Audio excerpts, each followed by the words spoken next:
Hey guys, so just a little refresher on what it means to be an even or odd function algebraically.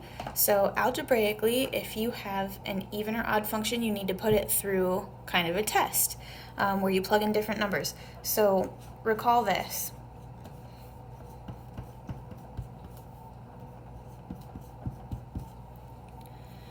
If your function value at a certain x value is the same as what you get out when you plug in the opposite of that x value, then that would mean your function is even.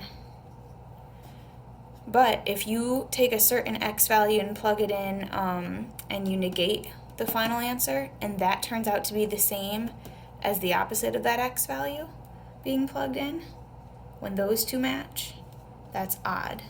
If none of them match, then you can consider that a function that's not even and it's not odd. We would call that neither. So let's see here. We're going to do an example. All right, let's say that I have the function f of x equals x squared minus 5x. And I want to know if it's even or odd or neither.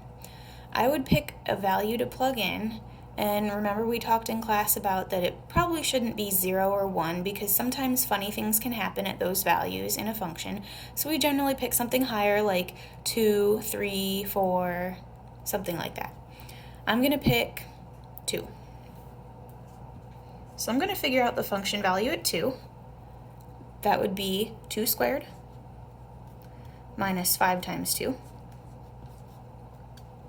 All right, that would be 4 minus 10, or negative 6. All right, and so this is counting as my f of x, so to speak. The next one that I'm going to do is my f of negative x. So let me just label these. I'm counting this one as my f of x. To figure out if it matches with f of negative x, I'm going to take whatever x value that I plugged in from here, which was 2, and then negate it and plug that in. So instead of plugging in 2, for this one, I'm going to be plugging in negative 2. And if I get the same thing, it's even. Let's try it. Negative 2 squared minus 5 times negative 2. That would be 4, not negative 4, be careful. And this would be plus 10. So I'd get 14.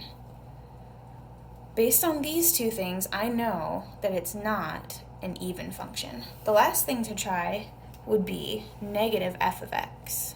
So let me just give that a shot here.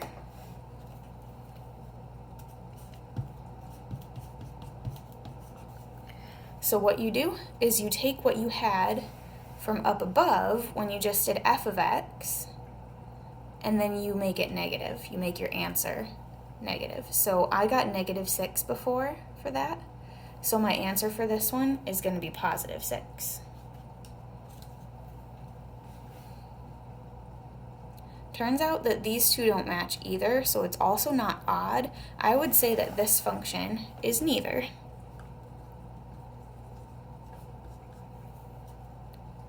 Okay, a different example.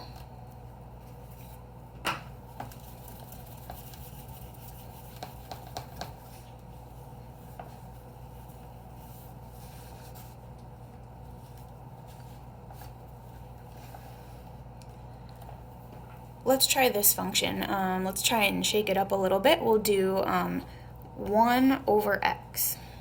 And we want to find out if it's even, odd, or neither. So I'm going to be doing f of x, f of negative x, and negative f of x. And I'm going to choose different values to plug in. Again, 0 and 1 don't tend to do good things to the function, so let's avoid those. Maybe this time I'll go with the number 3. So f of 3, if I plug that in, I'm going to get a third. Easy. Let's see. This one I have to negate what I plugged in, so I'm actually going to be plugging in f of negative 3. I'll get negative 1/3. And then remember that negative f of x is where you take the answer you got from here and you negate it. So this one's going to be negative 1/3. These two match. What do you think that means?